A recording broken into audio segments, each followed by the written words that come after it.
Hello, my friends, and welcome back to the Lost Episodes of Doom. We are here on E3M3, Subterranean Stoneworks. Alright.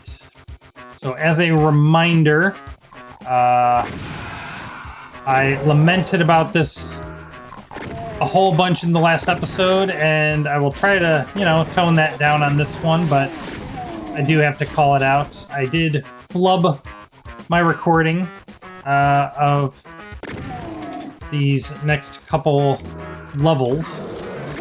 So I have actually seen this level before. I got all the way into E3M6. So we're on 3 now. So this level, and the next 3 levels after this. Before I realized that, hey, I was not recording any video whatsoever. So frustrating. And unlike messed up audio, that's not something that, I can work around by doing post-commentary or providing my own music or anything like that. So the only option here is to either skip them entirely, which, part of the whole reason I'm doing this is to share these levels with all of you. Yes, it's interesting for me getting to see them all for the first time and that, but I really enjoy sharing these with you guys and getting all the comments and feedback. I love it. So it didn't feel right to just skip them. So here we are playing through them. And we will even if it's maybe a little less interesting, even if it's maybe a little less genuine reaction, hopefully it'll still be entertaining. Alright. We also have the benefit of me having done a little bit of this before. We can see kind of some of the things that I learned, right? Because there are definitely some things that, I spent a long time trying to figure out last time that now I just know. Ow! Of course, the flip side of that is that since I have seen a lot of this, I'm probably going to be playing a bit more recklessly, and that is probably not going to mean good things for me. Let's see. There is another notch over here. I want to poke my head in. Just shells. Okay, cool. And then let's work our way around. There's a covered area here somewhere. Have I been in the store? Yes, that's where I just came from. Got the shotgun, got the chain gun. I could use the bullets, though. There we go. Now come out to this gigantic room. I remember the first time I came into this room, I was totally expecting this to be a big showdown arena of some kind. It's not. Spoilers, I guess? No, it's just an absolutely gigantic room. Alright, pick up some light amp goggles so we can see what the heck we're doing. Hold, please. Come on down. Howdy, boys. Ooh, juicy. Alright. There we go. Yeah. Beautiful. Alright. Got some stuff going on up in here.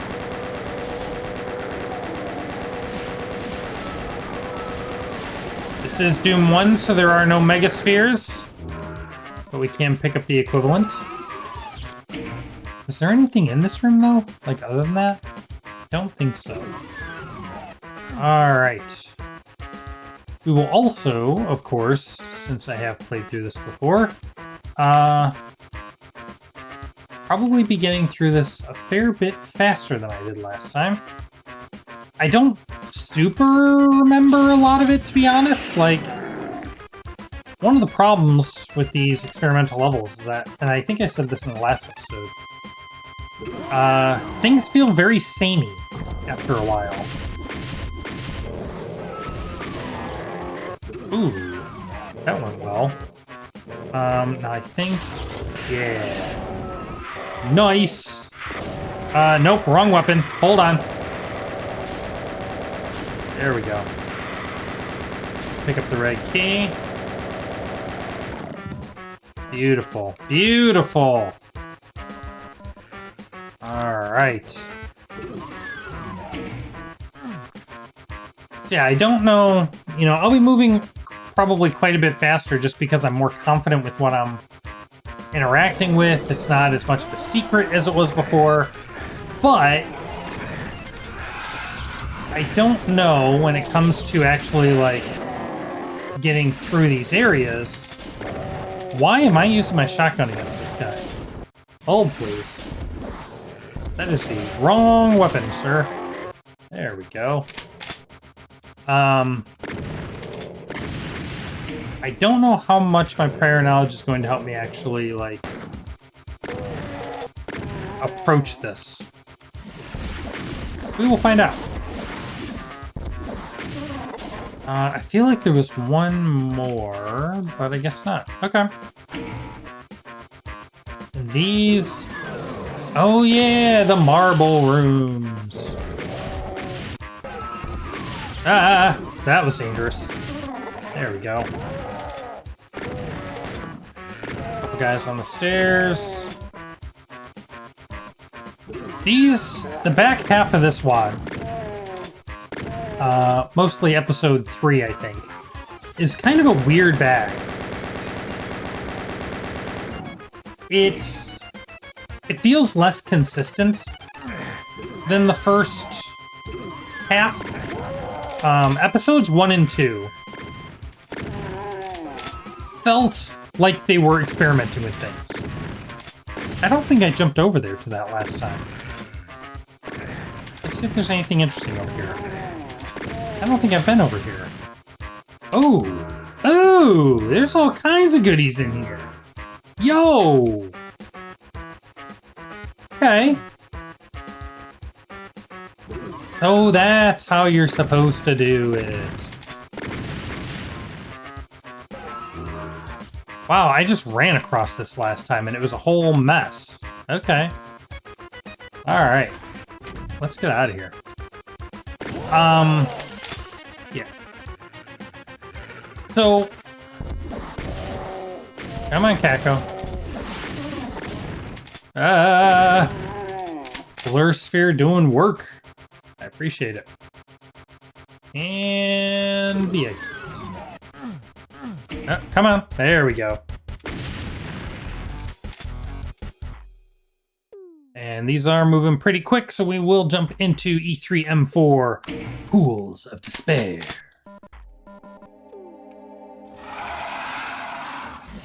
I find... Oh! We know that roar. There is a Mr. Peepers somewhere, and if I am not mistaken, they actually give me an invuln. Right! That's what I was saying. The first 2 episodes of this had a very, experimental feel in a good way. The levels were not necessarily good levels, but they were experimenting with stuff. They were messing with lifts, they were messing with teleporters, and they tried to do unique things. Hello? Hello, sir. I require a thumbnail. Thank you. Now we can get one of these. And nuke this guy. And that was pretty cool. Like, the levels might not necessarily have been good, but you could get some cool ideas from them. And you could see that maybe with some refinement, there could be something there. Episode 3 doesn't have the same strength to it, I don't think. Episode 3, I don't know, it's I would still describe it as experimental, but it's not really experimental in a trying to figure out what you can do with the engine kind of way. It's more experimental in a it's less experimental and more surreal, I guess, is maybe a better way to describe it. It throws you in these kinds of weird rooms, like it has a very strange vibe to it. The way rooms are laid out and some of these things, but I don't know, it feels very shallow. It doesn't feel like you're learning something from this. Right? You can use the first episode and the second episode as a bit of a case study and see what works and what doesn't. Here, I don't know, it feels very generic, which is a little on the boring side, unfortunately. Alright, so we are making our way.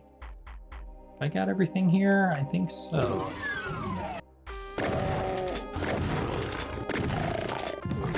I also feel like this is where I started noticing that I think there's weird block map shenanigans going on. Because I kept finding areas where guys could see me but wouldn't attack me.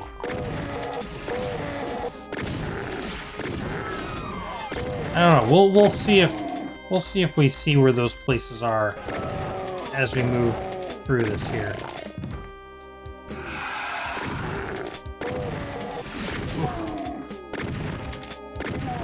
There we go. But another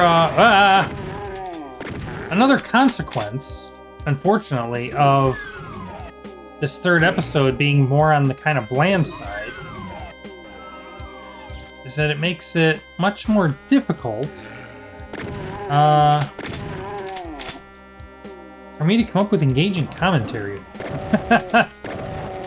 Like, I kind of feel like I'm running out of things to say about it, unfortunately. So let's pick that up. And we hit the switch. I don't know if I know what that switch does. There's... we need the blue key before we can go to the exit. And that, if I remember right, there's actually a secret here. This takes us back to the entrance, which there is no reason for me to go there. Come on.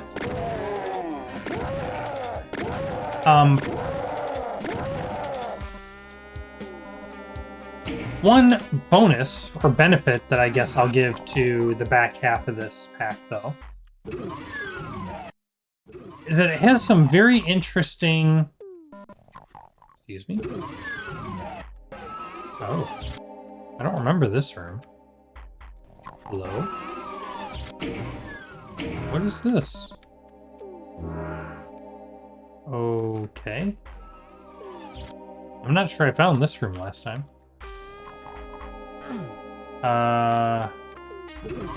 There's an exit. Okay, that was a thing.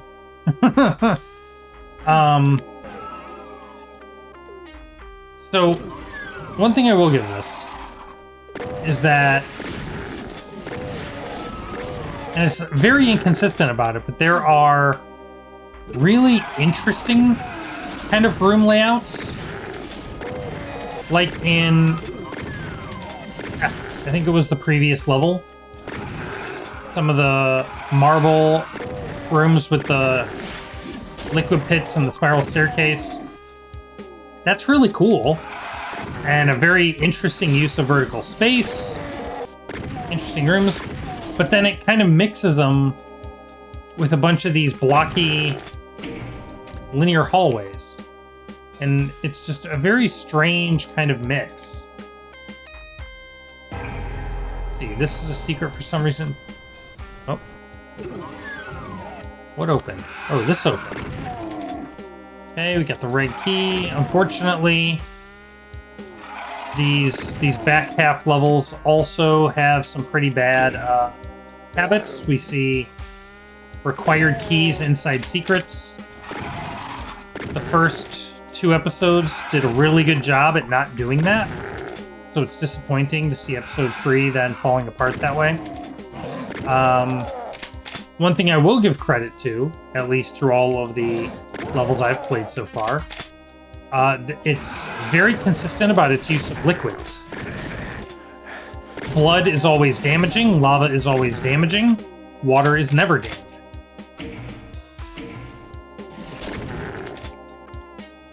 That is a very easy thing for levels to get tripped up on.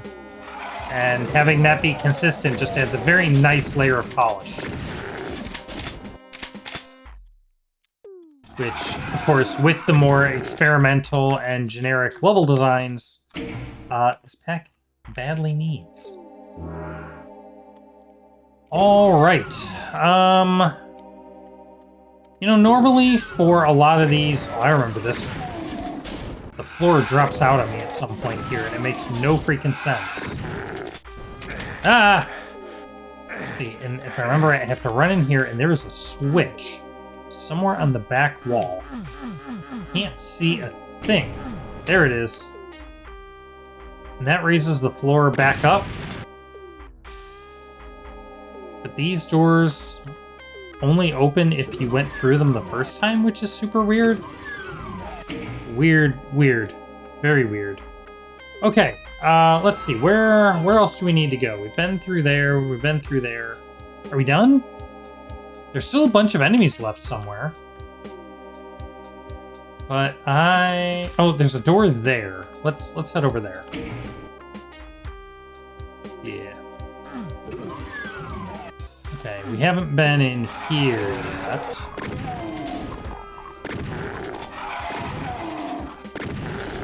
Alright.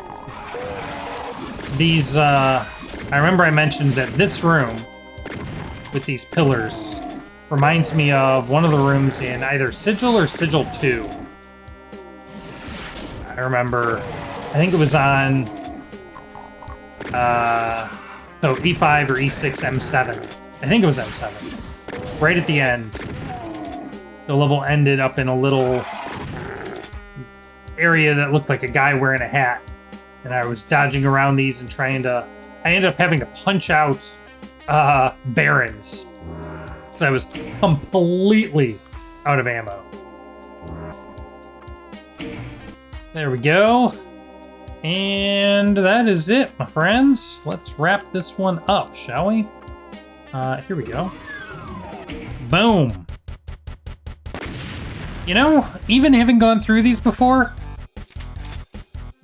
we're getting some pretty good timings on these. I'm actually not too disappointed about that. So with that, I will call this one here. My friends, I want to thank you so much for watching. If you're enjoying this, please hit that like button. It really helps me out. It lets me know that you are loving this and that you want to see more. Once again, I want to thank you so much, and I will see you next time.